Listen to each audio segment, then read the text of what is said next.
foi uma época de muita luta. Hoje eu olho para trás e me apavoro, eu não tinha dimensão do que se tornaria tudo aquilo. Nós andávamos de ônibus, amassando barro, indo nas escolas, até conseguir fundar o Sindicato dos Professores Municipais, no qual a Rosemarie Pedrolo foi a grande mentora e a primeira presidente do Sindicato dos Professores Municipais de Santa Maria.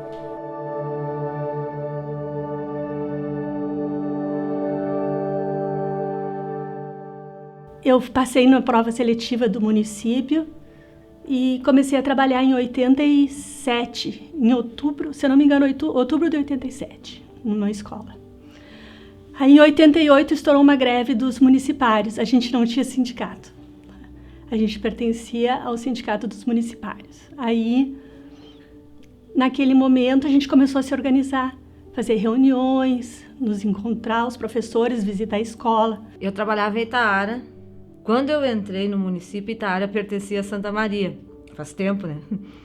Aí eu comecei trabalhando em Itaara e tinha uma colega que viajava no ônibus comigo, a Zilá Possobon. E no ônibus ela me disse: Suzete, a gente quer fundar um sindicato nosso, da nossa categoria. Vamos lá no Olavo Bilac. Eu era jovem, eu tinha 19 anos.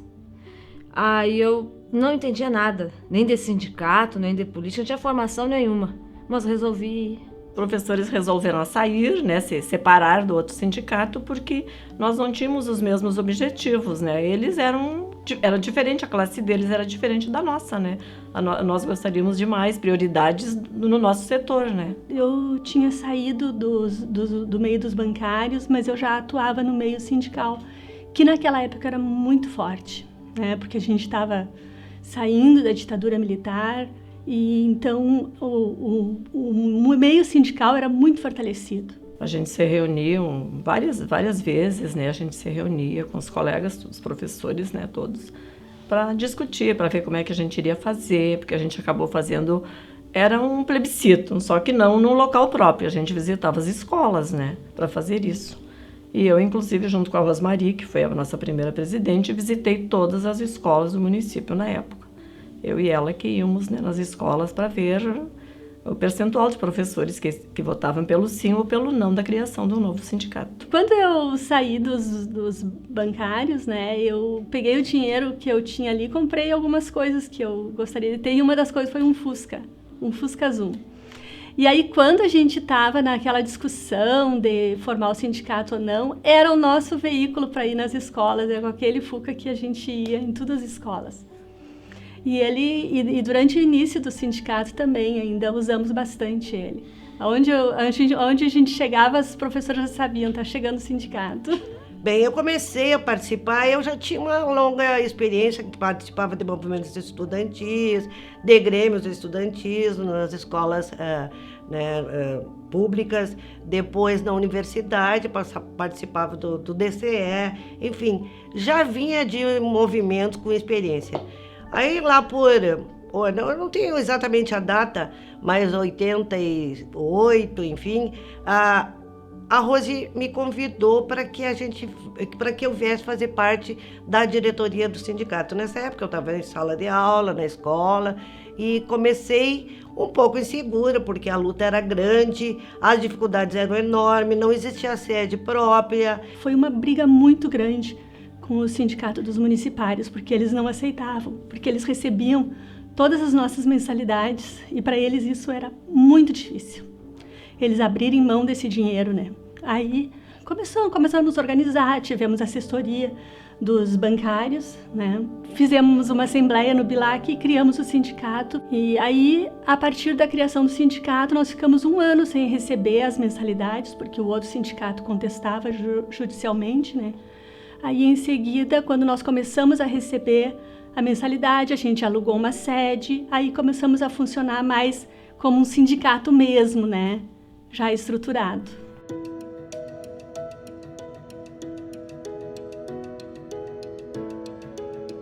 Nós ficamos numa sala emprestada pelo Sindicato dos Bancários.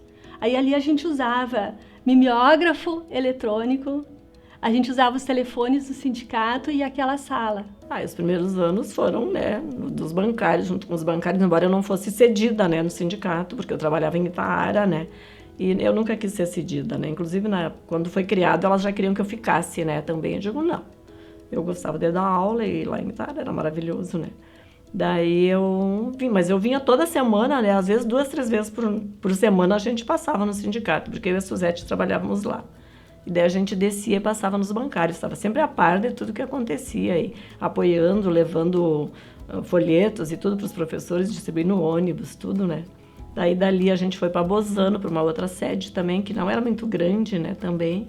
A gente ficou um tempo lá também, né, mas sempre bem participativa, todo mundo participava bastante, mesmo o pessoal não estava habituado a isso, né, no começo, né. E depois, né, esse dinheiro foi sendo guardado com bastante competência, bem administrado, e aí deu para conseguir comprar a sede dos professores aqui na Torre de Beuex. No simprósio foi assim, eu trabalhava nos bancários e conhecia as gurias lá, né?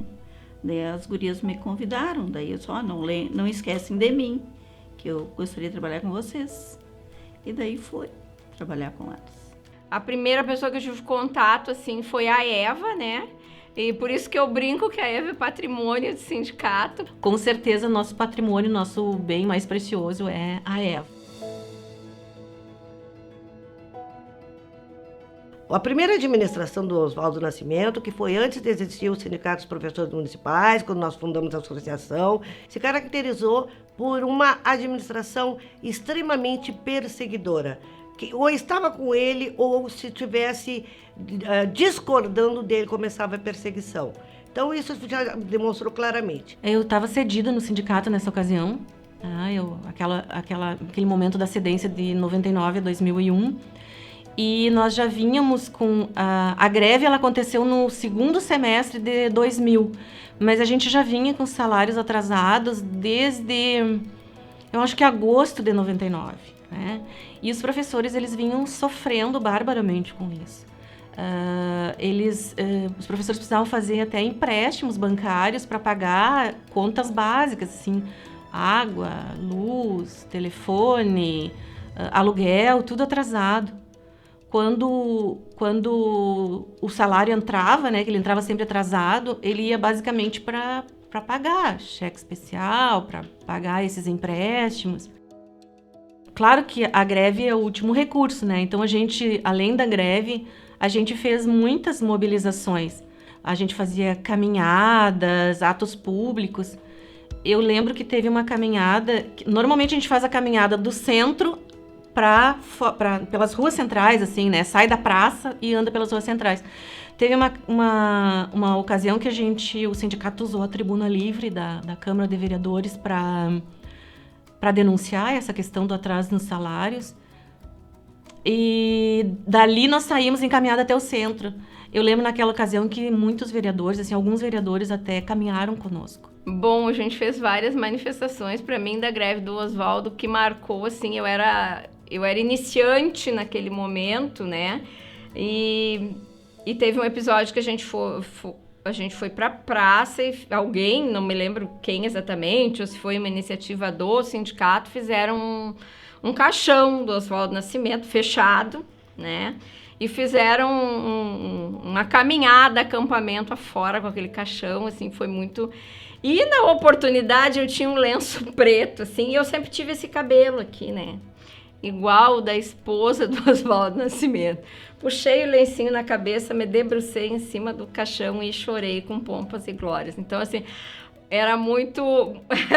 foi muito divertido, assim. O pessoal já estava por aqui com a situação, porque quando o Oswaldo se elegeu, ele parou de pagar simplesmente. O meu marido também era funcionário, nós não tínhamos como pagar as contas em casa, né? Então, o que tu vai fazer? Tu não tem nada a perder. Foi um período bem duro, assim, bem difícil para os professores, mas eu lembro também que foi um momento que os professores mostraram muita unidade de luta. Para nós foi um sufoco. Eu lembro que não foi fácil para nenhuma de nós. A Zulane era uma pessoa que dizia assim dentro do sindicato: primeiro vem a categoria, depois do sindicato e depois dos outros interesses, a gente tinha que privar pela categoria.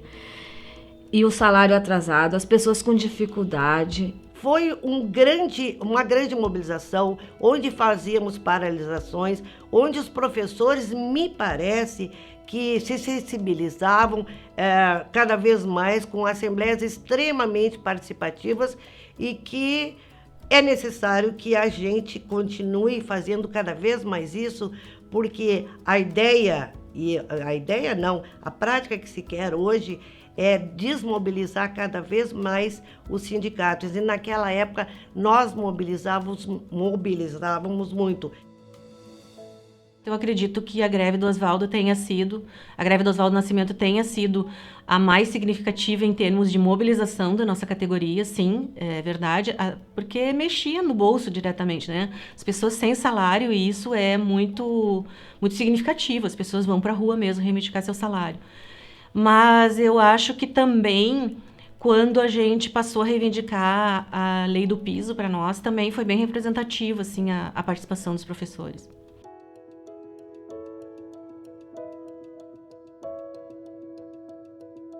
Bom, o atual plano de carreira do magistério municipal foi construído assim, num trabalho árduo de estudo, né? Então a gente reunia sindicato, prefeitura, Secretaria de Educação, né? E debatíamos arduamente. Aquilo foi por muito tempo, assim, né? Trabalhado, debatido, até que a gente construiu, né? Cedendo daqui, eles cedendo de lá e tal. Nós conseguimos fazer, eu acredito, assim, que um plano bem interessante. Os pontos que eu considero importantes no plano de carreira são a mudança de classe de 5 em 5 anos, o adicional de tempo de serviço de 15% aos 15 anos e de 10% aos 25 anos. A classe G foi uma conquista nossa, nós temos que lutar também agora pela classe H aí, porque com a reforma da Previdência os novos vão precisar dessas classes, né? Também, outro avanço foi a valorização da qualificação. E nós temos mestres, nós temos doutorandos, temos gente que já terminou o doutorado, quer dizer, a nossa categoria é qualificada. E nós temos esse orgulho. Para a formação do plano de carreira, realmente tiveram, assim, muita importância a participação dos professores. Foram sempre muitas assembleias, muita discussão, muitas ideias. A gente sempre debateu, cada vez que a gente tinha uma reunião, a gente voltava, trazia para a assembleia e debatia, e chegava, né, às melhores conclusões. Acho que foi, assim, fundamental a participação dos professores, né? Então, muitos professores tiveram, né, essa evolução, assim, de ir, de participar, de ver que realmente, sem a presença dos professores, sem a presença de uma assembleia boa, né, com bastante gente, é muito complicado, muito difícil a gente, né, aprovar as questões ou, né, fazer alguma coisa. Então, a base, eu acho, do sindicato são realmente os professores, na sua maioria. O plano de carreira, eu chamo ele de um nosso tesouro, né?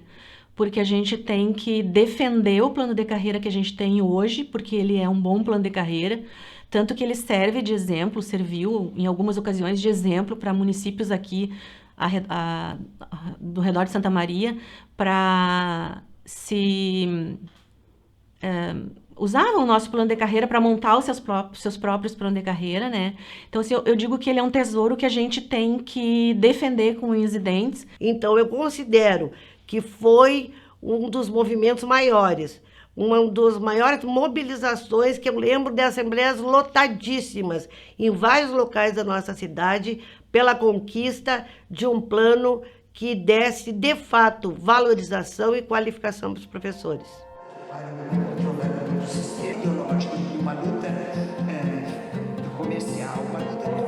Eu gosto sempre de dizer, e é um orgulho bastante grande, que o seminário, na verdade, ele teve como início a minha intenção, a minha opinião de dizer ao nosso grupo de coordenação que a gente tinha condições de fazer um seminário nosso, porque a gente participava junto com o CEPERGS.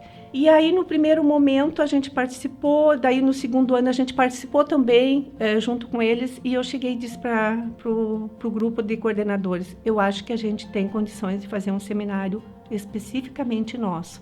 Foi aí, então, que a coordenação aceitou, achando que realmente a gente tinha essa capacidade de realizar esse seminário, e foi, então, quando a gente deu início ao nosso seminário Educação em Foco. O Celso Antunes foi um tremendo sucesso. Eu me lembro que quando terminou, o pessoal tinha uma fila que saía para fora, que chegou uma hora que a gente, para assinar o livro e conversar com ele, porque ele é uma pessoa muito legal, né? Conversava com cada um que chegava ali com ele, que a gente chegou uma hora que a gente teve que, assim, fechar a porta e dizer, pessoal, deu, ele não aguenta mais, porque ele já tinha falado a tarde inteira e daí entrar a noite adentro. E nós tínhamos outra atividade à noite. Então, foi uma primeira, um primeiro que deu muito certo, o pessoal gostou, porque a gente trouxe um palestrante que eles queriam, que a rede queria, a gente sempre consultava o que os nossos colegas queriam. 7 anos de seminário é uma crescente na formação dos professores. O que é importante realmente do seminário? Além da formação sindical, que é dentro dos segmentos que acontece, nós temos a formação como um todo, pedagógica, e nós temos também a questão da saúde, que sempre se trata, e mais a questão do IPASP, que é o que vem trazendo, então, todo o trabalho junto com os aposentados. Então, esses segmentos dentro do sindicato, ele traz a formação como conhecimento e informação, né, para os professores.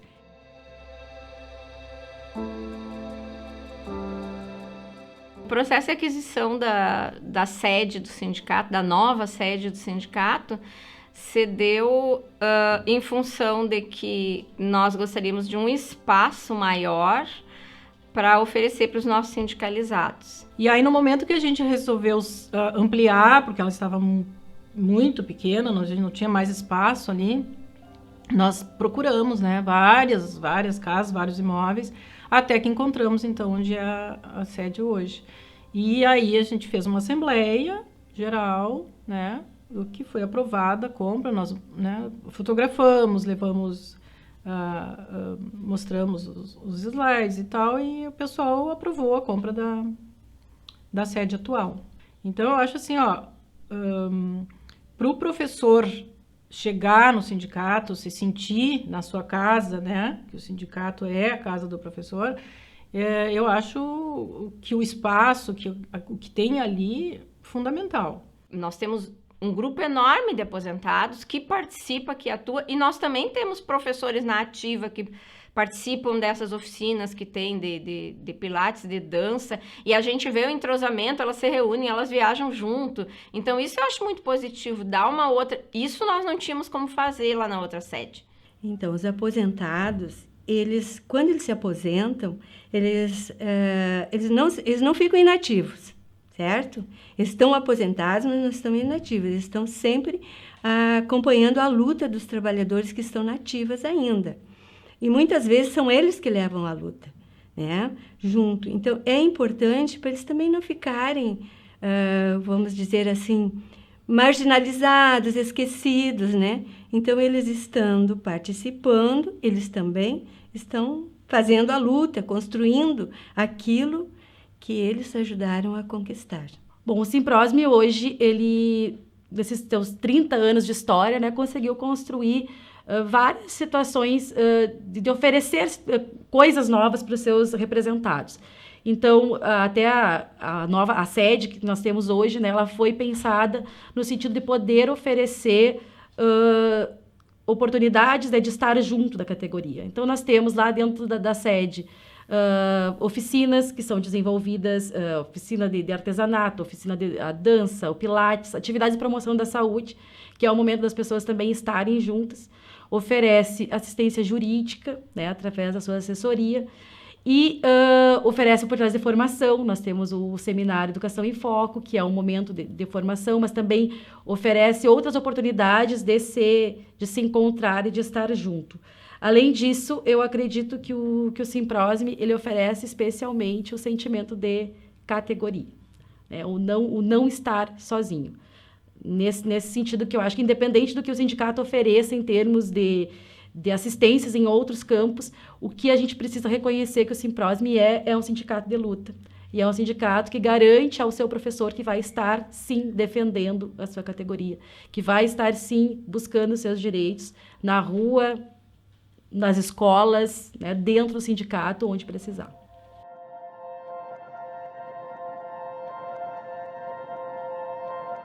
A participação do sindicato na lei do piso foi intensa.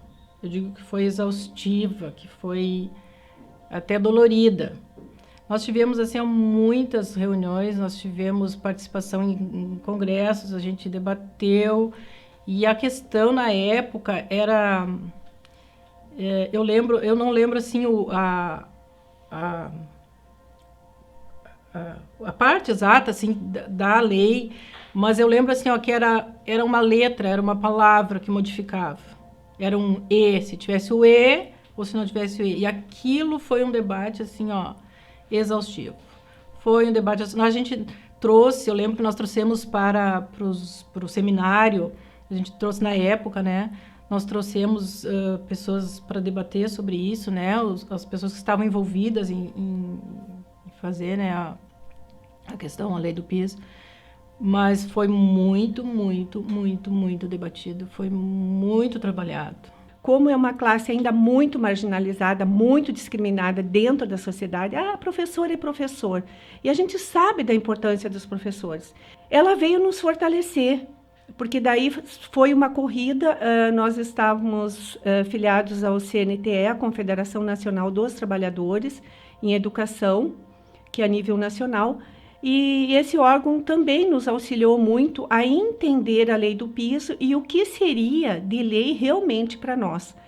Como nós tivemos uma conquista bem importante, que foi o plano de carreira, a lei do piso veio contemplar, então, lá na base dos professores, um importante momento que seria assim, um ganho bastante real. Nós estávamos, no momento, com 80% de perda salarial dentro da nossa carreira, e nesse momento, então, o piso seria para suprir, então, essas perdas, né, que seria bastante importante. Ela foi regulamentada, né, em 2008, a 11.738 foi regulamentada em 2008, mas em seguida alguns estados, inclusive o estado do Rio Grande do Sul, com a Ieda Cruzes, entraram com uma ADIM no Supremo Tribunal.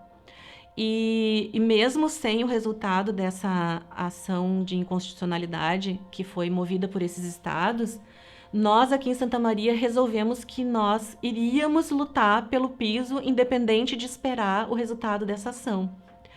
E nós, então, mobilizamos a categoria. O prefeito, na época, era o César Schirmer, e ele gostava muito de dizer que ele era o pai do piso, porque ele foi relator da lei do piso, quando ele era deputado federal. E nós nos mobilizávamos, nós íamos para a praça, procurava a imprensa, né, para reivindicar esse direito, e ele sempre dizia que ele ia esperar o resultado da ADIM, né? Em 2011 houve esse resultado, o Supremo Tribunal considerou constitucional os artigos da lei do piso, e ali ele começou então a pagar. Eu me lembro de uma reunião conosco, assim, que ele chamou, porque a gente chegava e dizia para ele, né, o que era o piso, né, onde que o piso deveria ser pago. Então, nós mostrávamos a nossa matriz salarial que está no plano de carreira, e o piso ele é referente à classe A nível 1, que seja o magistério, né? Então, abaixo daquilo, ninguém pode receber aquele valor. Mas, como a gente tem uma matriz salarial, ela vai crescendo, não é só aquele valor que o professor tem que receber. E nós mostrávamos para ele, é aqui, a gente apontava com o dedo, é aqui que o piso tem que ser implementado. E ele dizia que não e que ia esperar o resultado da ADIM. Quando, na primeira reunião que ele nos chama depois do resultado da ADIM, que se não me engano foi 27 de abril de 2011, ele nos chamou e disse, parabéns, vocês venceram, né? E ele começou, então, a implementar o piso. Nós recebemos o piso do magistério aqui em Santa Maria no ano de... até 2012, 13 e 2014. Depois disso, ele passou a não ser pago de novo. Essa é uma das grandes bandeiras de luta do Simprosme, né? Que o piso volte a ser implementado, que o nosso piso, né, aliás, que o nosso básico seja referente ao piso nacional do magistério. Só que a lei do piso, ela não versa somente com relação ao que a gente tem que receber, o quanto que o professor vai receber. Isso é um dos aspectos inovadores dessa lei. Até onde a gente saiba, é a única lei que rege uma categoria, né, que seja os professores, que ela determina quanto um professor vai receber por um determinado número de horas, mas ela também legisla sobre como que o professor vai trabalhar durante esse tempo. Né? Então, nós temos uma lei que diz quanto que a gente vai receber por um determinado tempo e como que a gente vai trabalhar. Ou seja, 2/3 dessa carga horária tem que ser frente ao aluno e 1/3 para o professor realizar suas atividades de planejamento, de estudo, de reunião pedagógica, de formação. E isso também nunca foi implementado em Santa Maria. Essa é uma das grandes batalhas nossas aqui atualmente. A gente só começou a ser visto como profissional da educação no momento que nós criamos o nosso sindicato. O que o professor hoje, o professor municipal que hoje entra na rede, ele usufrui um plano de carreira que garante, né, um crescimento ao longo da carreira. As condições que ele encontra hoje dentro da rede, elas são frutos de uma luta. Ninguém que está entrando hoje no município está ganhando isso de mão beijada, digamos assim. Alguém lutou para que hoje nós pudéssemos usufruir desses direitos. Então, assim, eu acho que falta a gente conseguir motivar, falta a gente conseguir mobilizar, falta a gente conseguir tocar nessas pessoas, porque elas tiveram a formação para isso, mas talvez naquele momento não tivessem sido tocadas. E agora, estando no ambiente de trabalho, estando lá na ativa, ver que a gente só se fortalece junto, não é lutando individualmente também, mas coletivamente a gente tem muito mais força. Então, eles conhecendo a história, toda a história do Simprós, toda a história do sindicato, como foi a construção, como foram as conquistas. Então, se eles conhecem, eles também vão valorizar, eles também vão ajudar a conservar aquilo que já foi conquistado, não é? Eu acho que é por aí. Porque o nosso sindicato é reconhecido, né? Principalmente aqui em Santa Maria, como um sindicato realmente que luta e que vai para suas bases e que traz um resultado para a sua categoria. Não tem como falar de sindicato sem lembrar da Azul. Ela era uma pessoa que estava sempre disposta, ela estava sempre pronta, ela era uma pessoa apaziguadora, que realmente ela fez tudo pelo nosso sindicato. Mas ela era aquela pessoa que tomava conta de tudo e de todos dentro do sindicato. Ela era a pessoa que acalmava os ânimos quando estava acirrado, que buscava toda uma situação quando havia uma situação de discórdia, de briga, alguma coisa, a Zulene estava sempre lá para contemporizar aquilo ali, né? Para deixar a gente mais calmo, né? A Zulene tinha essa grande qualidade, assim. O professor ele precisa se fortalecer pelo seu sindicato para mostrar que as lutas que ele tem, na verdade, são as lutas da sociedade em geral. Quando o professor luta pela sua hora atividade, pelo seu direito, pelo seu salário, por melhores condições dentro da escola, tecnicamente ele está lutando para quê? Para que toda a sociedade tenha melhores condições, não só o professor, mas que o aluno que entra naquela instituição, que tem direitos, afinal ele tem direito, né, a essa educação, mas que essa educação seja de qualidade. Que é a finalidade principal do sindicato, além da questão das condições de trabalho dos professores e dos trabalhadores em geral, também a questão da luta pela garantia da democracia brasileira, garantia das liberdades individuais, das liberdades coletivas, garantia da defesa dos direitos humanos, da ecologia. Então, muitas vezes as pessoas olham o sindicato de uma maneira bastante reduzida, a representação de uma categoria, a busca por uma questão salarial, a busca por direitos que estão ali bem concretos, quando na verdade era uma luta bem mais ampla e uma entidade sindical ela tem essa importância. A gente sabe que todo o processo de redemocratização do país e as lutas e as conquistas e os direitos que a gente tem passou fundamentalmente pelo movimento sindical. Atualmente a gente tem vivido um momento político de perseguição mesmo, então não só os professores, mas todos os trabalhadores precisam do sindicato para que não só se conquiste mais, mas principalmente para que se defenda os direitos que a gente conquistou com tanta luta, com tanta briga e que hoje está se vendo ameaçado. O professor ainda não tem o reconhecimento que ele deveria ter na sociedade. E só a luta e a união dos professores é que vai nos trazer isso.